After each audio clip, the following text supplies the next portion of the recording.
তো এই যে প্রথম পিঠাটি হচ্ছে, চাল গুঁড়ি এখানে দিয়ে দিলাম। প্রথমবার তো একটু ছোটো করে করছি। তো তারপর যে ঢাকা আছে সেটি ওপর থেকে দিয়ে একটু জল দিয়ে দিচ্ছি। এরকম নরম তুলতুলে এসকা পিঠা তোমরা কিভাবে বাড়িতে বানাবে আজকের এই ভিডিওতে দেখাবো। তো ভিডিওটি তোমরা দেখতে থাকো কিভাবে এরকম এসকা পিঠা তোমরা ঘরে তৈরি করতে পারবে। জন্য এখানে চালের গুঁড়ো নিয়ে নিয়েছি, এখানে গরম করা দুধ, আর এই মাটির হাঁড়িতে, আর এই যে মাটির খোলাতে করব। তো নতুন মাটির খোলা, ওই জন্য এটাকে প্রথমে জল দিয়ে উনানে বস করে রেখেছি, আর মাটির উনানে আমরা এসকা পিঠাটি করব।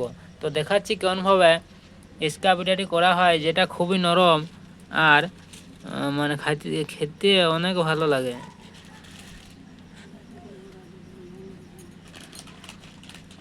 তো প্রথমে চাল গুঁড়ির মধ্যে নুন দিয়ে দিচ্ছি,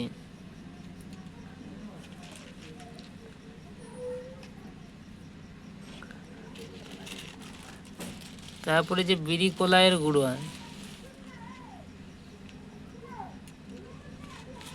বিড়ি কলাই বাটা,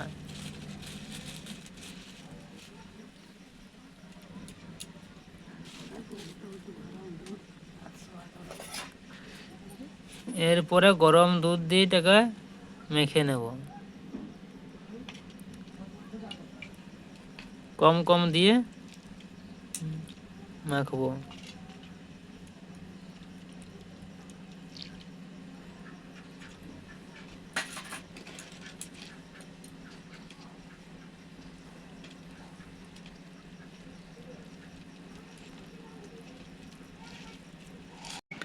তো এই যে চালগুড়ি মাখানো হয়ে গেছে, তো এরপর দেখাচ্ছি পিঠাটি কেমনভাবে করতে হবে। তো ভিডিওটা যদি এখনও পর্যন্ত দেখছো, ভিডিওটাকে লাইক, চ্যানেলটাকে সাবস্ক্রাইব আর একটি কমেন্ট করে দাও। বন্ধুরা, এই যে প্রথমবার পিঠাটি করা হচ্ছে, প্রথম পিঠা। তো প্রথমে সরিষার তেল দিয়ে দিচ্ছি খোলাটাতে, মাটির খোলা। প্রথমে খোলাটা গরম করে নিয়েছি, তো তারপর সরিষার তেল দিয়ে দিলাম। এরপর যে চালগুড়টি করেছি সেটি দেব। তো এই যে প্রথম পিঠাটি হচ্ছে, চাল গুঁড়ি এখানে দিয়ে দিলাম। প্রথমবার তো একটু ছোটো করে করছি। তো তারপর যে ঢাকা আছে সেটি ওপর থেকে দিয়ে একটু জল দিয়ে দিচ্ছি।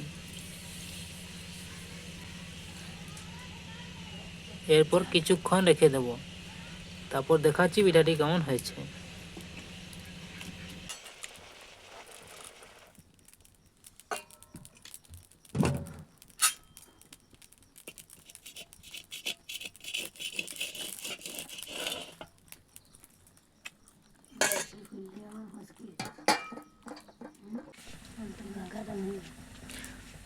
এইরকম নরম তুলতুলে এসকা পিঠা রেসিপি